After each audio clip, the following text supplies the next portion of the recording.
Assalomu alaykum hammaga.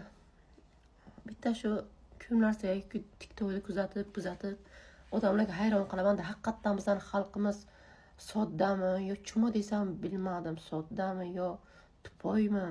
Mana qaranglar, ayoq qo'yilib but chiqib ishlasa bo'ladigan insonlarga ehson qilasizlar-da. Men hayron qolaman-da. Men tushunmayman. To'g'ri, o'zim ham joy kelsa ehson so'rayman, men uyolmayman, lekin ishlayapman-da. Men sizlardan masalan produktimni qilib deb ehson so'ramasam, telefonimga pul tashlab deb ehson yig'masam, yo uyimga bitta Wi-Fi'ga pul deb ehson so'ramasam-da, men hayron qolaman-da.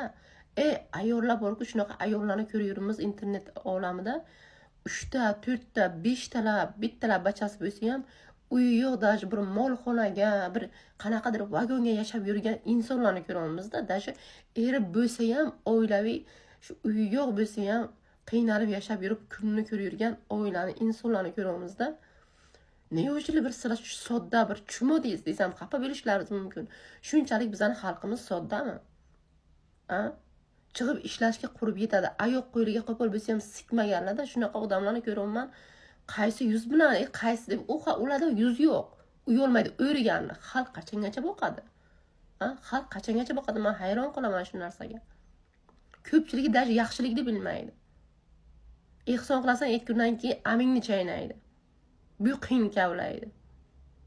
Ko'zlaringizni ochinglar. Qaranglar, qani nogironmi biron joyi? Yo bironta bachasi nogironmi?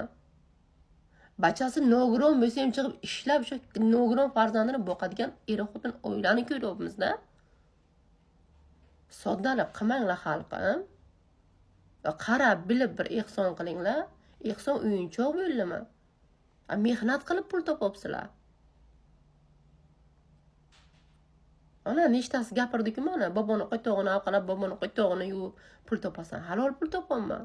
Bobom Xudoga shukr yuradi. Men uni tushuntirmayman. Lekin uyolinglar ozgina. Ehsonni kimga qilyapsizlar? Nima uchun qilyapsizlar? Dastoy nima u? Qachonki ehsonlaringiz o'tadi, nogironlarni bir nogironligini ko'rib, pampersiga, nogiron farzandi bo'lsa bir kasha-pashasiga, haqiqatan o'sha er-xotin yoki o'sha ayolni o'zi ishlayolmay sababi bo'lsa o'shanaqalarga. Ana unda u dunyoda ham, bu dunyoda ham ehsonlari savob etadi-da, savob yoziladi sizlarga. Juda ko'payib ketdingizlar. Hali truskamga, hali bunimga, hali kiyim ko'rdim, hali trusik ko'rdim, hali uni ko'rdim. Ozgina bir endi to'g'ri pul sizlarniki, lekin ehsonga muhtoj insonga beringlar.